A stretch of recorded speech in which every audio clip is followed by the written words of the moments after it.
السلام عليكم متتبعين ديالي العزاز، كي دايرين؟ لاباس عليكم؟ كنتمنى تكونوا بخير وعلى خير، وكنتمنى يلقاكم الفيديو ديالي في احسن الاحوال. مرحبا بكم معايا نهار جديد، فيديو جديد. والفيديو ديال اليوم غادي نوجد معكم واحد جوج ديال الكيكات اللي هما ساهلين وبساط ومقادير بسيطه طلبيه لواحد السيده، وقلت علاش لا ما نشاركهاش معكم. خليكم معايا نشوفوا المقادير، طريقه تحضير وفرجه ممتعه. بالنسبه للمقادير، الكيكه الاولى غادي نحتاجو كاس الى الربع ديال الزيت، كاس ديال القهوه سريعه الذوبان مع الماء الساخن، وكذلك كاس ديال السنيده، 3 ديال البيضات، 2 معالق ديال الكاكاو المر، وجوج ديال لي ساشي ديال بيكين بودره خمارات من فئه 100 غرام 100 عادي 16 غرام. غادي ناخذ واحد البول اللي غادي نخلطوا فيه المكونات ديالنا.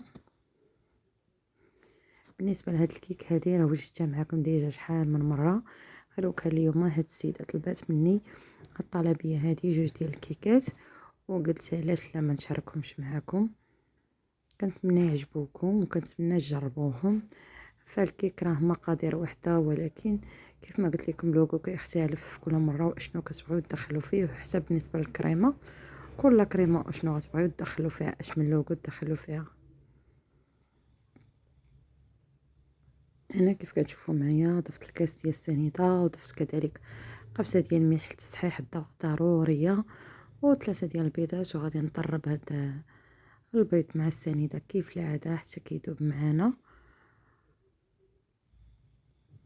وكينسجم الخليط ديالنا. وكنبداو نضيفو المكونات اللي مازال عندنا، الزيت والقهوه. بصراحه هاد الكيك هادو جاو زوينين وجاو رائعين، كنتمنى يعجبوكم وكنتمنى تكونوا كتجربوا لي كيك اللي كنحط لكم.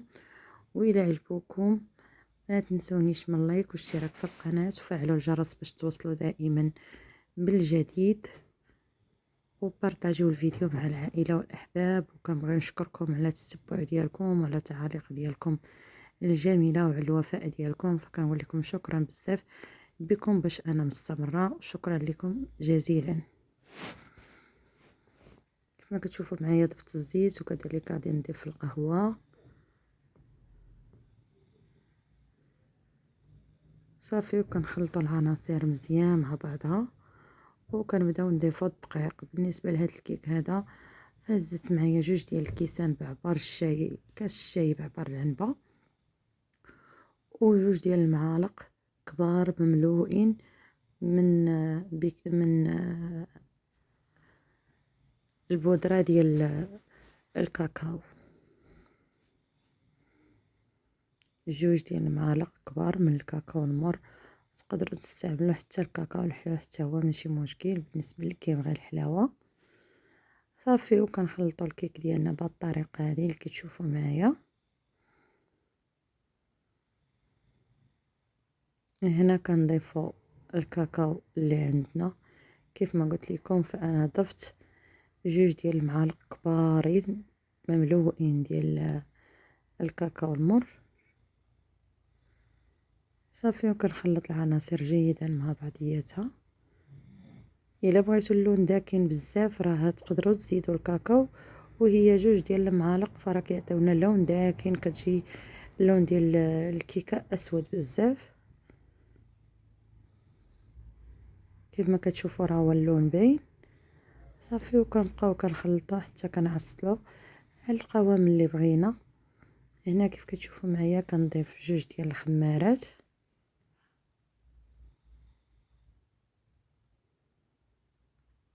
كنغربلوهم دائما كيف ما كتعرفوا كيكونوا فيهم دوك الحبيبات.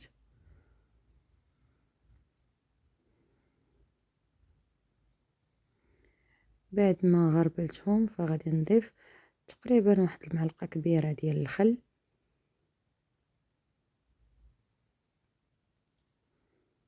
دائما الخل والخمير كنخليوه هو الاخر.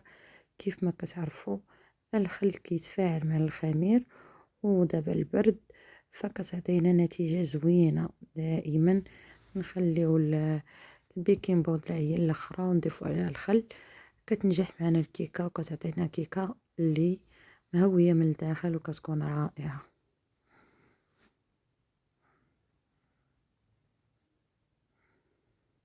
كيف ما شفتوا معايا هنايا كنزيد شويه ديال الدقيق باش هكا يقاد معنا الخليط ديالنا. وهذا الخليط كان مازال شويه خفيف. دائما الخليط ديال الكيك ما يكونش ثقيل بزاف وما يكونش خفيف، يكون على هذا القوام هذا باش الكيك ديالنا ما تجيش مدقصه من الداخل. انا موجده المول ديالي ودهنا بشويه الزبده ومديره ليه رشه بالدقيق. غادي نخوي فيه الخليط ديال الكيك ديالنا وغادي ندخلو الفران. بالنسبه لهاد الكيك هادو فدخلتهم الفران خداو معايا 35 دقيقه وكانوا واجدين طيبين من الفوق ومن التحت.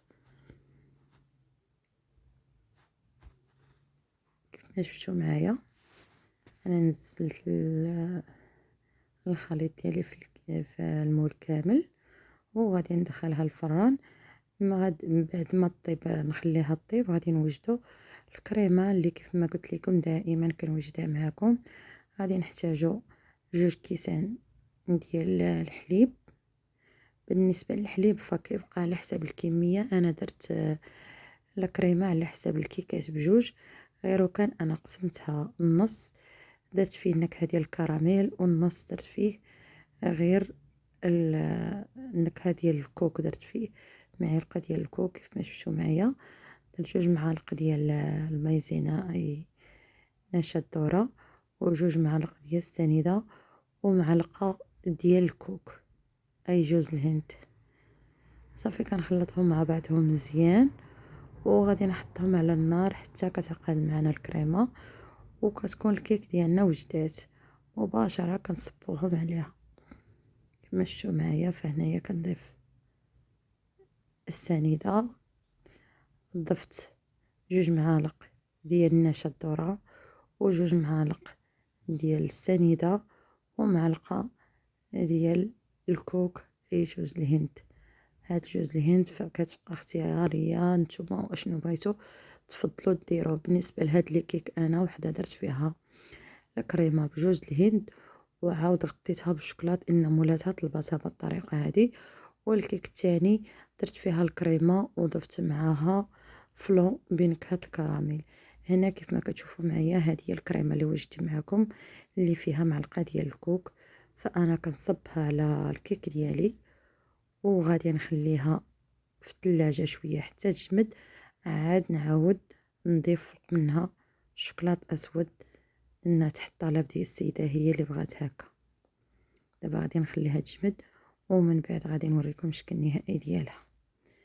اما بالنسبه للكيك الثاني فانا كيف قلت لكم الكريمه ديالو راه انا وجدتها بواحد الفلون ديال الكراميل. كيف ما كتشوفوا راه اللون ديالو كيبان مختلف، اللون ديال الكريمه كيبان مختلف وصراحه كيجي رائع. حتى هاد اللوغو ديال الكراميل كيجي رائع وكيعطي اللون ديالو رائع.